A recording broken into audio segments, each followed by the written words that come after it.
अस्सलाम वालेकुम व्यूअर्स, मैं हूं नवीद अंजुम। आपके चैनल जुनैद नवीद के साथ हाजिर है। और आज का हमारा टॉपिक है कि हम किसी भी डॉक्यूमेंट को एडिट कैसे कर सकते हैं और हम कौन कौन से फ़ॉन्ट्स इस्तेमाल कर सकते हैं, उनकी बेसिक सेटिंग्स क्या हैं, क्या वो बोल्ड होते हैं, इटैलिक होते हैं या अंडरलाइन कर सकते हैं, कलर कौन सा हो सकता है, साइज़ क्या हो सकता है फ़ॉन्ट का। ये सब हम आज की वीडियो में डिस्कस करेंगे। तो आइए चलते हैं वीडियो की तरफ। और अगर आपने चैनल को सब्सक्राइब नहीं किया तो काइंडली चैनल को सब्सक्राइब कर दीजिए। हम इंशाल्लाह ताला बेसिक टू एडवांस लेके चलेंगे।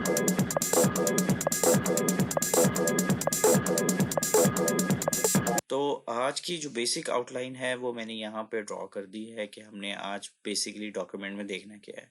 तो हम ये ऑप्शंस को एक्सप्लोर करेंगे, ऑटो फिल को, फाइंड एंड एक्सप्लोर को, एडिट द सेल को, फंक्शंस एंड फार्मूलाज में क्या डिफरेंस होता है, गो टू की ऑप्शन को हम कहाँ यूज़ कर सकते हैं, और हमारे पास फ़ॉन्ट्स की क्या सेटिंग्स मौजूद हैं, जो कि ये वाला टैब है। बेसिकली आप देख सकते हैं कि ये वाला टैब जो है इस वक्त यूज़ हो रहा है। तो हम सबसे पहले ऑटो फिल का ऑप्शन यूज़ करेंगे। अगर मेरे पास वीक के 7 डेज लिखे हैं लेकिन मैं कहता हूँ कि मेरा टाइम बच जाए, तो इसके अंदर मैं जस्ट मंडे को अगर राइट डाउन कर लूँ और बाकियों को राइट डाउन ना करूँ और मैं इसे डिलीट कर देता हूँ आपके सामने, और यहाँ पे सिर्फ मंडे लिखा हुआ है। अब ऑटो फिल का ऑप्शन ये करेगा कि जब हम इस कॉर्नर में, इस सेल के लास्ट कॉर्नर पे जाएंगे, तो ये प्लस का साइन बन जाएगा, एक पॉजिटिव प्लस जो कि एक वाइट कलर का निशान है, सी ब्लैक वाइट चेंज हो जाएगा। जैसे ही हम इसको प्रेस करेंगे, जैसे कि आपके पास मेरी की शो हो रही है, हम लेफ्ट क्लिक को जैसे ही स्क्रॉल डाउन करेंगे तो ये ऑटोमेटिकली नीचे जब तक जाएगा, ये सारे के सारे दिन खुद ब खुद लिखे हुए आ गए हैं। तो इसे ऑटो फिल का ऑप्शन कहते हैं। इसके अंदर ये जो अभी हमारे सामने एक डायलॉग बॉक्स बना है, ये छोटा सा ऑटो फिल द ऑप्शन, इस पर अगर क्लिक करें तो हमारे पास ये चीज़ें मिलती हैं कि हमने कॉपी करना है सेल को, फिल करनी है सीरीज को, या हमने कोई चीज़ को बेसिकली वहाँ से फॉर्मेट जो है इस सेल का, इस उसको ही कॉपी करना है, या हमने सिर्फ फिल करना है विदाउट फॉर्मेटिंग, या हमने फिल करना है डेज को या वीक डेज को। तो ये सारी की सारी ऑप्शन जिस तरह की भी हम यूज़ करेंगे, तो ये ऑटो फिल ऑप्शन हमें इस पे फैसिलिटेट करेगा। तो ये ऑप्शन आपको यहाँ से भी मिल जाती है। इसके अलावा ये जो एक्सेल में यहाँ ऑप्शन दिया गया हुआ है, ये भी फिल का ऑप्शन है। तो इधर से भी आप ये यूज़ कर सकते हैं। आपने राइट में इसको ड्रॉ करना है या लेफ्ट में या डाउन या लेफ्ट, ये तो आप इसी ऑप्शन के थ्रू यूज़ कर सकते हैं। अब नेक्स्ट ऑप्शन आ जाती है फाइंड एंड रिप्लेस की। आप जब भी कोई डाटा बनाते हैं तो उसके अंदर आपको अगर कोई चीज़ ढूंढनी है तो आप फाइंड की ऑप्शन को यूज़ करते हैं, या अगर आपने उस पर कोई चेंज लेके आना है तो आप रिप्लेस का ऑप्शन यूज़ करते हैं। तो फाइंड एंड रिप्लेस के ऑप्शन के लिए दो शॉर्टकट्स भी हैं। अगर आपने फाइंड करना है तो आप कंट्रोल F दबाएंगे कीबोर्ड से, तो आपके पास ये वाला डायलॉग बॉक्स खुल जाएगा। इसके अंदर आप जिस चीज़ को अगर फाइंड करना चाहें, फ़र्ज़ करें कि मैं कहता हूँ कि मैंने AY फाइंड करना है, तो AY जिन जिन जगहों पे होगा तो ये फाइंड नेक्स्ट लिखा हुआ आ जाएगा। इस पर क्लिक करेंगे तो ये नेक्स्ट, जैसे मंडे से ये ट्यूसडे में AY आ रहा है तो ये शिफ्ट हो गया है वेडनेसडे, थर्सडे एंड फ्राइडे। अगर मैं ये इस बटन को यूज़ करता हूँ कि ये फाइंड ऑल करे, तो जहाँ जहाँ AY यूज़ हुआ होगा ये सबको हाईलाइट कर देगा। अब आपने देखा कि इसके अंदर इसने एक हमें पूरा का पूरा डायलॉग बॉक्स दे दिया कि ये आपके डॉक्यूमेंट में मंडे, ट्यूसडे, वेडनेसडे इन जगहों पे यूज़ हुआ। तो हमें ये फ़ौरन जो भी चीज़ें हमारे सेल्स में, 7 सेल्स हमें उससे मिले हैं, जहाँ हमने ढूंढना हो वो इजीली मिल सकता है। अब इस ऑप्शन को जहां आप शॉर्टकट की से कंट्रोल F से यूज़ कर सकते हैं। इसके अलावा आप फाइंड एंड रिप्लेस पर क्लिक करें और फाइंड पर क्लिक करें तो तब भी आपके पास यही सेम विंडो ओपन होती है। अब हमारे पास नेक्स्ट ऑप्शन है कि हमने किसी भी डाटे को रिप्लेस कैसे करना है। अगर कोई गलती आपसे हो जाती है या मिस्टेकनली कुछ भी राइट कर जाते हैं, या ऐसा डाटा जो आपने पहले बनाया हुआ हो और अब आपने उसे रिप्लेस करना है, तो आप उसको दो तरीक़ों से रिप्लेस कर सकते हैं। पहला ऑप्शन तो ये है कि आप यहाँ पर जाएं और रिप्लेस के ऑप्शन पर क्लिक कर दें। दूसरा ऑप्शन आपके पास ये है, ये जो विंडो आपके पास ओपन हो जाएगी। और अगर आपने इस तरह से नहीं करना और आप बिज़ी हैं और आपके पास कम टाइम है, तो आप इसके लिए एक शॉर्टकट की भी यूज़ कर सकते हैं, कंट्रोल H की। कंट्रोल H दबाएंगे तब भी आपके पास यही ऑप्शन आएगी।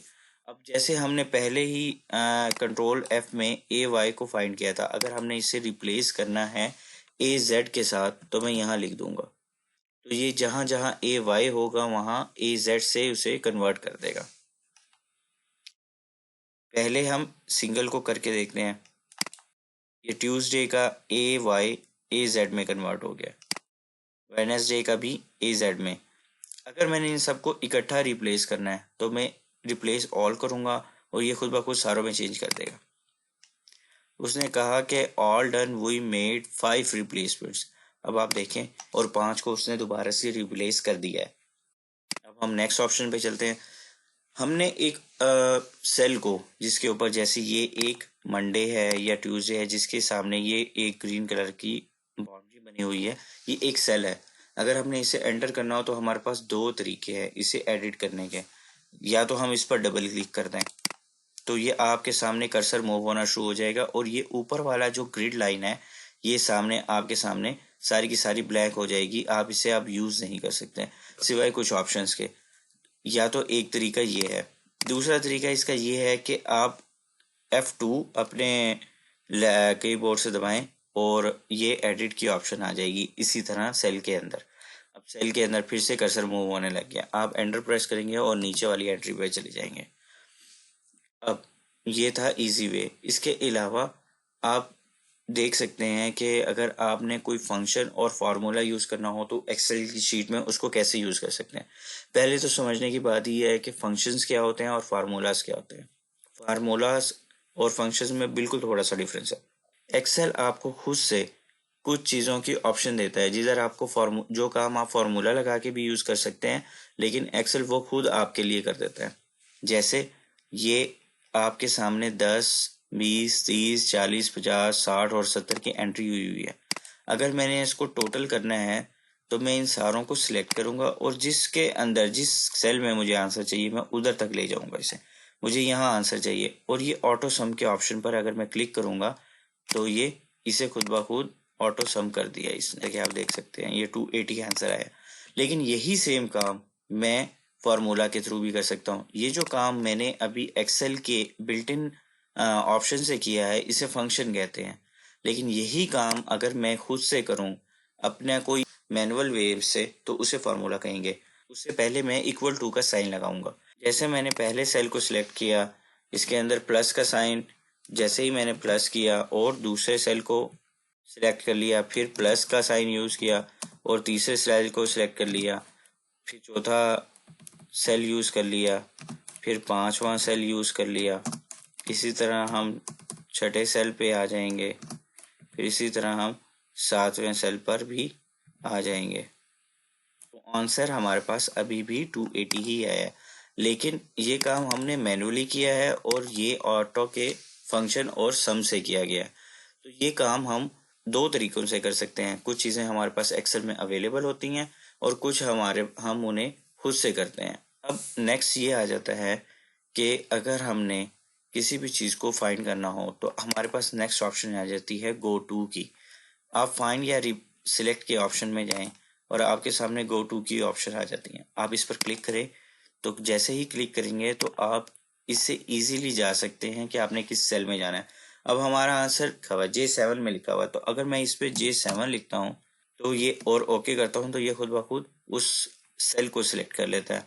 अब मेरा फार्मूला B6 में लिखा हुआ है, तो मैं जैसे ही कंट्रोल G जो कि गो टू का एक की है, अगर मैं ये प्रेस करता हूँ तो मैं B6 लिखूँ तो मैं कहीं पे भी एक्सेल शीट में अवेलेबल हूँ, ये मैं फ़ौरन B6 में चला जाऊँगा और B6 में मैं जैसे चला गया। कंट्रोल जी इसकी एक शॉर्टकट की थी। इसके अलावा अगर आप इस जगह पर आए जहाँ पर ये फ़ॉन्ट लिखा है, तो इस फ़ॉन्ट वाले ऑप्शन में आपको कुछ ऑप्शंस नज़र आती हैं। अगर हम इन ऑप्शंस को एक्सप्लोर करें और देखें कि ये जो बोल्ड की ऑप्शन है, फर्ज करें कि मैं मंडे पर आता हूँ और मंडे के से जाके मैं बोल्ड पर क्लिक करता हूँ तो ये बोल्ड हो जाता है। इसी तरह अगर मैं ट्यूसडे पे जाके करता हूँ और यहाँ पे इटैलिक पे, तो ट्यूसडे इटैलिक शेप में चला जाएगा। इसी तरह इनकी कीज भी हैं। बोल्ड के लिए कंट्रोल बी यूज होता है। जैसे ये ट्यूसडे बोल्ड हो गया और मैं दोबारा से ही कंट्रोल बी प्रेस करूंगा तो ये अनबोल्ड हो जाएगा। इटैलिक के लिए कंट्रोल आई यूज होता है, तो ये अपनी नॉर्मल शेप में आ गया। जैसे ही मैं कंट्रोल आई दबाऊंगा तो ये दोबारा से इटैलिक फॉर्म में चला जाएगा। नेक्स्ट ऑप्शन हमारे पास वेडनेसडे के लिए हम यूज कर सकते हैं, वो है अंडरलाइन की।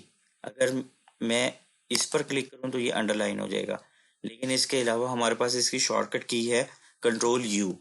नेक्स्ट जो हमारे पास ऑप्शन आ रहा है वो बॉर्डर्स का है। हमारे पास तरह तरह के बॉर्डर्स हैं। हम किसी भी डाटा को अपनी पसंद के बॉर्डर में शेप कर सकते हैं। अगर मैं एक को सिलेक्ट करूं, सिर्फ मंडे को, और मैं इसके अंदर ऑल बॉर्डर्स को सिलेक्ट करूं तो ये सिर्फ मंडे को सिलेक्ट कर लेगा। मंडे के तरफ हर तरफ बॉर्डर्स आ गए हैं। अब मैं ये इस पूरी शीट को अगर बॉर्डर देना चाहूँ तो मैं इसी क्लिक के अंदर जाऊंगा और अपनी पसंद से ऑल बॉर्डर्स पे क्लिक करूंगा तो ये सारे के सारे अब देखें तमाम के तमाम पर बॉर्डर आ गया। अब अगर मैं किसी भी सेल को थिक बॉर्डर देना चाहता हूं तो ये थिक बॉर्डर आ जाएगा। आप देखें कि ये वाला बॉर्डर और इस वाले बॉर्डर में थिकनेस का फर्क है। इसी तरह आप मुख्तलिफ ऑप्शंस को इसमें एक्सप्लोर कर सकते हैं। नेक्स्ट हमारे पास जो ऑप्शन आती है वो है फिल कलर की, कि हमने कौन सा कलर इस सेल के अंदर फिल करना है। अब मैंने इन तमाम सेल्स में येलो कलर को फिल करना है जो कि ऑलरेडी सिलेक्टेड है, तो मैं इसके ऊपर क्लिक करूंगा और ये येलो कलर शो हो गया। अब मैं इस ऑप्शन पर जाता हूं और मैं सिंगल सिंगल सेल को कोई भी कलर देना चाहता हूं तो मैं इस ट्राइंगल पर क्लिक करूंगा और उसे अपनी पसंद का कलर दे दूंगा। तो आप देख रहे हैं कि जैसे जैसे मैं कर्सर चेंज कर रहा हूँ, मुख्तलिफ कलर्स पे लेके जा रहा हूँ, तो वो अपनी शेड बदल रहा है। मैं इसको ऑरेंज कलर दे देता हूँ, गोल्ड जिसे कहते हैं। नेक्स्ट, अगर मैं ये फॉन्ट का कलर जो कि इस वक्त आपको ब्लैक नज़र आ रहा है, अगर मैं इसका कलर चेंज करना चाहूँ तो मैं ये साथ वाली ऑप्शन फॉन्ट कलर पर जाऊँगा। मैं इस पर क्लिक करूँगा तो ये रेड सिलेक्टेड था तो ये यहाँ पे भी रेड हो गया। अगर मैं ऑप्शंस में जाके इसके डिफरेंट कलर्स को चूज करना चाहूँ तो मैं इसको यूज कर सकता हूँ। अब मैं एक सॉलिड ग्रीन कलर ले रहा हूँ तो ये ग्रीन कलर का फॉन्ट हो गया। आप इसके अंदर मुख्तलिफ फॉन्ट्स को यूज कर सकते हैं। अब हमने different colours, fill colours, border और उसकी शेप को देख लिया। अब हम अगर कोई और फॉन्ट यूज करना चाहें तो हमारे पास डिफरेंट फॉन्ट्स है। यहाँ हमारे पास जहाँ पे ये कैलिबरी लिखा है ये फॉन्ट्स हैं। हमारे पास एक बहुत ह्यूज नंबर होती है फॉन्ट्स की। आप चाहें तो अपने डॉक्यूमेंट्स के हिसाब से कोई भी फॉन्ट दे सकते हैं। जैसे मैंने मंडे को इस वक्त ट्यूसडे सेलेक्ट है तो इसे जॉर्जिया फॉन्ट कलर दे दिया है, तो ये जॉर्जिया वे में लिखा हुआ आ गया। अब मैंने वेडनेसडे को सिलेक्ट किया और मैंने इसे अल्जीरियन दे दिया। फिर आपके पास इसी स्क्रीन के साथ ये नंबर्स दिए गए हैं। ये नंबर बताते हैं कि आपको इन जो टेक्स्ट है, ये जो टेक्स्ट आपने यूज़ किया है इसको कितना साइज़ देना है।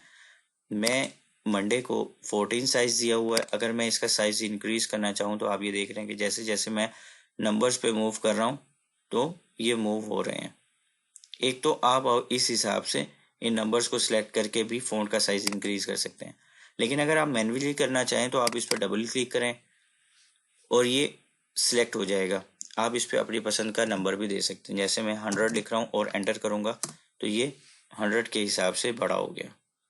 अब मैं इसे नॉर्मल साइज पे ले आता हूँ जो कि हमने 14 यूज़ किया था। तो इसके लिए हमें यहाँ पे साथ में दो ऑप्शंस और भी मिलती हैं, इंक्रीज फॉन्ट साइज और डिक्रीज फॉन्ट साइज। अब जैसे मैं इस पर क्लिक करूँगा तो ये ट्यूसडे का साइज बड़ा हो जाएगा।